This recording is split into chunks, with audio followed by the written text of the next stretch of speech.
मित्रों नमस्कार, मैं R Yadav ensure civil services में आपका बहुत बहुत स्वागत करता हूं। दोस्तों, मैंने बर्तनी एवं वाक्य शुद्धि के क्रम में इसके पहले 2 वीडियो दिया है। इसके बाद में आप देखिए कुछ शब्दों से वर्तनी शुद्धि का टॉपिक होता है और कुछ वाक्यों में संशोधन किया जाता है। तो मैं आपको बताना चाहूँगा कि कुछ वाक्य शुद्धि से प्रश्न आने हैं आपसे। 5 क्वेश्चन शब्दों से आते हैं और 5 क्वेश्चन वाक्यों से आएंगे, तो आपको दोनों ध्यान में रखना है। तो हम लोग अब वाक्य शुद्धि का टॉपिक पढ़ेंगे। तो देखिए, इसमें आपको ध्यान में रखना है कि मैंने आपसे बताया था कि सबसे पहले वर्ण संबंधी शुद्धि, फिर मैंने बताया था कि क्रम संबंधी शुद्धि, और फिर आज का जो टॉपिक है उसका नाम है अन्वय। अन्वय में मैंने बताया था आपसे कि जैसे कर्ता और क्रिया से क्या संबंध है, कर्म और क्रिया से क्या संबंध है, कर्ता और संज्ञा और सर्वनाम से क्या संबंध है, इसके बारे में मैंने आपसे बात किया था। तो जो टॉपिक अन्वय वाला है वही टॉपिक हम आज लेकर के आए हैं और आप लोग इसको ध्यान से देख लीजिए। जैसे मैंने लिखा है इसमें कि कर्ता और क्रिया संबंधी शुद्धि, कर्ता और क्रिया में किस प्रकार की शुद्धि होती है वो आपको ध्यान में रखना है। कि जैसे आप बोलते रहते हैं कि कर्ता, मान लीजिए कि आप बोलते हैं एक वचन में, ठीक है, तो आपको पता है कि एक वचन के लिए क्रिया एक वचन में लगती है, बहुवचन कर्ता के लिए क्रिया बहुवचन में लगती है। ये सामान्य बात आप जानते हैं। लेकिन मैंने लिखा है कि यदि कर्ता स्त्रीलिंग और पुल्लिंग दोनों हो तब क्रिया पुल्लिंग बहुवचन में लगती है। ठीक, मैंने लिख दिया है कि यदि कर्ता स्त्रीलिंग और पुल्लिंग दोनों हो। अभी आप मान लीजिए कि एक पढ़ रहे हैं तो दोनों, मैंने बताया कि कर्ता स्त्रीलिंग पुल्लिंग दोनों हो तब क्रिया क्या लगेगी। तो जैसे मैंने बताया है कि कोई वाक्य लिखा रहेगा कि जैसे मैंने यहाँ लिखा है, देख लीजिए आप, कि माता पिता घर पर हैं। तो माता पिता, देखिए ये स्त्रीलिंग, ये शब्द पुल्लिंग है। ठीक, इसकी क्रिया कैसे लगेगी? इसकी क्रिया के लिए मैंने यहाँ पर नियम लिख दिया है कि तब क्रिया पुल्लिंग बहुवचन में लगती है। ठीक, कब लगती है? जब कर्ता स्त्रीलिंग और पुल्लिंग दोनों में लिखा गया हो तब। तो जैसे यहाँ पर मैंने एक वाक्य और लिखा है कि राम सीता बन गए हैं। अब देखिए, कोई ज़रूरी नहीं है कि पहला शब्द स्त्रीलिंग हो सकता है या पहला शब्द पुल्लिंग हो सकता है। इससे कोई बात मायने नहीं रखती है। मायने बस इतना रखती है तब क्रिया क्या लगेगी? पुल्लिंग बहुवचन में लगेगी। ये आपको ध्यान में रखना है। तो जैसे मैंने एक बात और बताया आपसे कि अगर माता पिता ऐसे लिखा गया है तो बीच में देख रहे होंगे कि ये मैंने लिखा है जिसको आप संयोजक चिन्ह बोलते हैं हिंदी में, और इंग्लिश में हाइफन बोलते हैं। तो आप देखे होंगे कि द्वंद्व समास आपने पढ़ा होगा। अगर आपने द्वंद्व समास पढ़ा होगा तो ऐसे ही लिखा जाता है, जैसे माता पिता लिखा जाता है, चाचा चाची लिखा जाता है, मामा मामी लिखा जाता है। ऐसे लिखने का तरीका होता है। तो बाय द वे आपको ये शब्द देखिए संयोजक चिन्ह से जुड़ा हुआ है, तो ये किसी शब्द से जुड़ सकता है। स्त्रीलिंग पुल्लिंग शब्द होगा और दोनों के बीच में हाइफन लगा होगा, तो आपको समझना है कि ये क्या है, ये द्वंद्व समास भी है। ठीक, तो आप ऐसे भी याद कर सकते हैं कि जो कर्ता द्वंद्व समास से युक्त होता है उसकी क्रिया बहुवचन में लगती है। या ऐसे भी आप याद कर सकते हैं कि यदि कर्ता स्त्रीलिंग और पुल्लिंग दोनों हो तब क्रिया पुल्लिंग बहुवचन में लगेगी।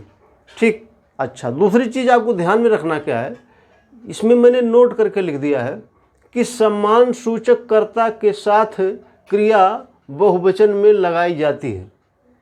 सम्मान सूचक कर्ता के साथ। सम्मान सूचक कर्ता का मतलब हो गया कि जैसे आपको मैं बताऊं कि जैसे मैंने वाक्य में लिखा कि आप पढ़ रहे हैं। ठीक, तो आपने देखा होगा कि मैंने क्रिया किस में बोला है? बहुवचन में बोल दिया। आप पढ़ रहे हैं तो क्रिया किस में लगी? बहुवचन में लगी। लेकिन जैसे ही मैंने कर्ता का आदर सूचक हटा दिया, जैसे मैंने कहा तुम पढ़ रहे हो, तब क्रिया किस में चली गई? एक वचन में चली गई। तो इसका मतलब है कि मैंने यहाँ नोट करके लिखा है कि सम्मान सूचक या आदर सूचक कर्ता के साथ क्रिया क्या लगेगी? बहुवचन में लगेगी। ये आपको ध्यान में रखना है। ये सब इसके पॉइंट्स हैं।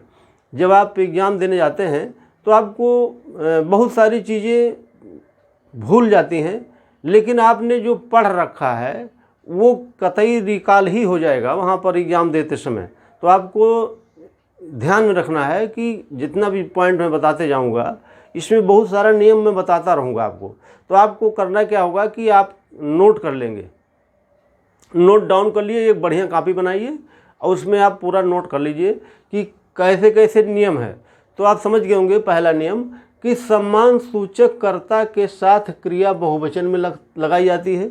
दूसरी चीज़ मैंने बताया कि द्वंद्व समास से युक्त अगर कर्ता है, यानी कि यदि कर्ता द्वंद्व समास से युक्त है तब क्रिया किस में होगी, पुल्लिंग में होगी, बहुवचन में होगी। दूसरी चीज़ कि ये देखिए मैंने लिखा है कि माता पिता जी घर पर हैं, ये द्वंद्व समास का एक उदाहरण भी है माता पिता जी। तो आप उसको कई तरीके से याद कर सकते हैं। तो ये आपका कर्ता और क्रिया संबंधी मेल के बारे में मैंने आपसे चर्चा किया। ये देखिए मैंने यहाँ पर लिख दिया है। अब देखिए इसके बाद में दूसरा नियम कि कर्म और क्रिया संबंधी मेल।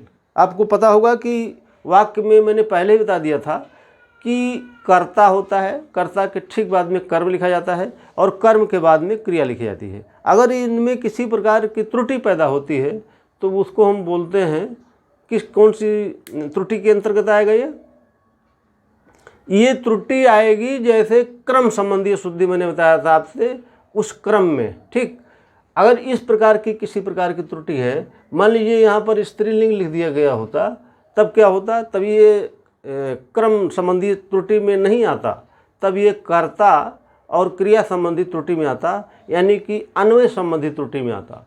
ठीक, अन्वय का एक पार्ट है।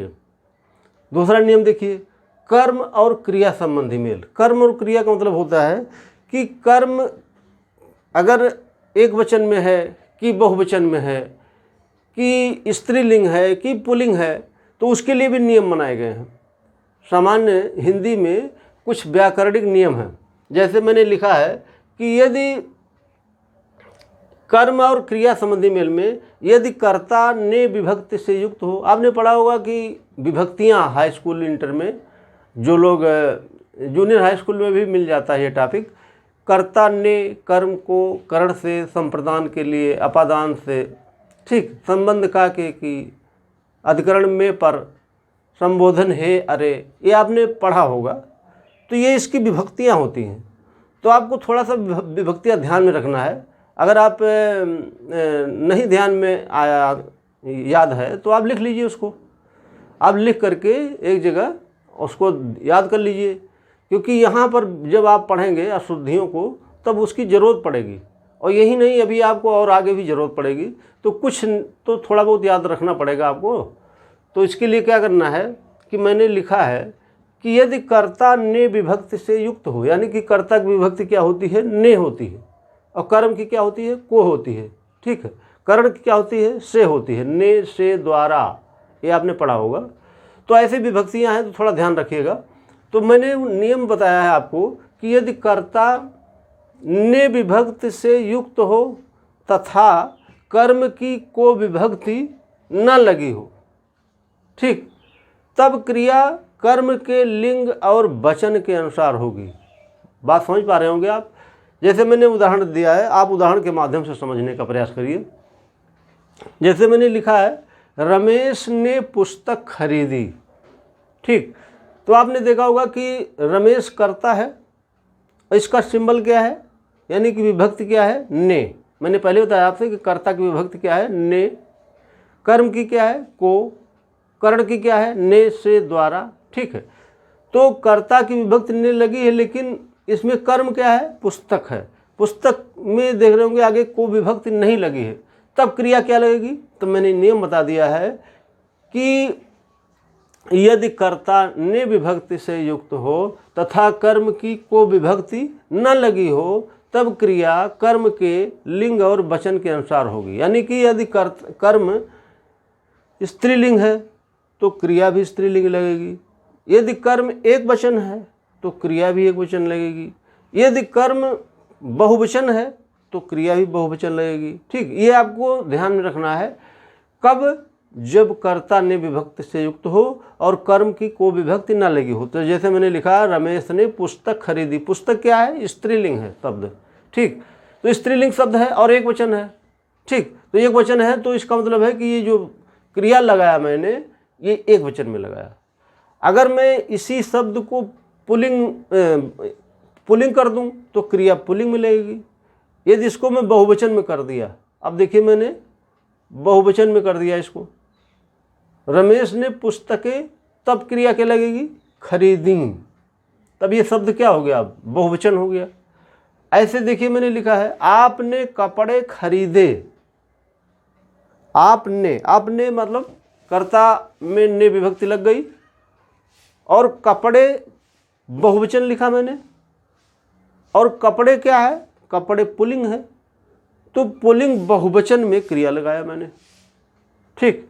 तो आपको ये ध्यान रखना है कि यदि कर्ता ने विभक्त से युक्त हो और कर्म की को विभक्ति न लगी हो तब क्रिया कर्म के लिंग और वचन के अनुसार बदलेगी, ठीक। ये बात समझ गए होंगे अब। अच्छा, दूसरा पॉइंट लिखिए, यदि कर्ता और कर्म दोनों में विभक्तियां लगी हों, यानी कि कर्ता में भी विभक्ति लगी हो और कर्म में भी लगी हो, तब क्रिया क्या होगी? पुल्लिंग एक वचन में होगी, ठीक। आपको ध्यान में रखना, मैंने यहाँ पर लिख दिया है, ठीक है। मैंने यहाँ लिख दिया है कि यदि कर्ता और कर्म दोनों विभक्तियों से युक्त हों तब क्रिया पुल्लिंग एक वचन में होती है, ठीक।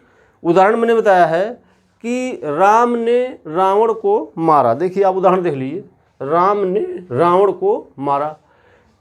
राम कर्ता है तो इसकी विभक्ति लगी है, रावण कर्म है तो इसकी को विभक्ति लगी है, मारा क्रिया है तो एक वचन क्रिया मैंने लिखा है, और किस में लिखा है? पुल्लिंग में लिखा है। तो इसका ये नियम है, ठीक। अच्छा, एक चीज़ और आप जान लीजिए कि जैसे मैंने लिखा है कि आपने राजू को बुलाया, ठीक। तो इसमें भी देखिए विभक्ति लगी है, कर्ता में भी, ये कर्म है, इसके बाद में को लग गया, यानी कि जो विभक्तियाँ लगती हैं, जितनी भी विभक्तियाँ मैंने बताया उसके ठीक पहले वाला शब्द वही होता है। जिससे आपने बताया कि ये ने लगा तो ये कर्ता है, ये को लगा तो ये कर्म है, ठीक। अगर द्वारा लगा होता तो क्या होता? कर्ण हो जाता, ठीक। का के की लिखा होता तो क्या हो जाता? संबंध हो जाता। ऐसे आपको ध्यान में रखना है। तो ये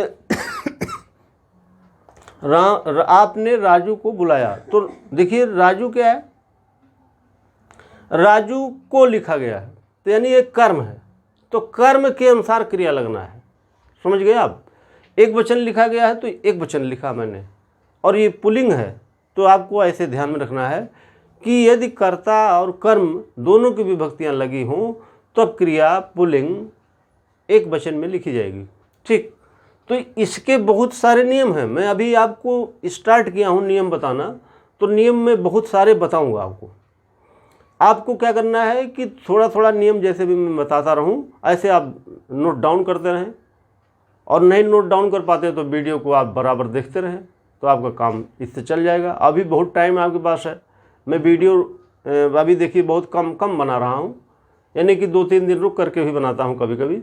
तो आपको कोई घबराने की ज़रूरत नहीं है, मैं ज़रूरत के अनुसार आपके ऊपर लोड न पड़े इसलिए मैं ज़्यादा वीडियोज नहीं बना रहा हूँ। अभी 5 दिसंबर को एग्ज़ाम है, तो आप थोड़ा थोड़ा करके पढ़ते रहेंगे तो हिंदी की समस्या आपकी दूर हो जाएगी। हिंदी में आपको ज़्यादा कुछ पढ़ना नहीं है, जितना मैंने बताया है, जितना टॉपिक बताया है वही पढ़ना है, बाकी आपको कुछ अलग से नहीं देखना है। तो आप ऐसे ही बने रहिए मित्रों। तो बहुत बहुत धन्यवाद मित्रों, फिर मैं अगला वीडियो कल बनाता हूँ।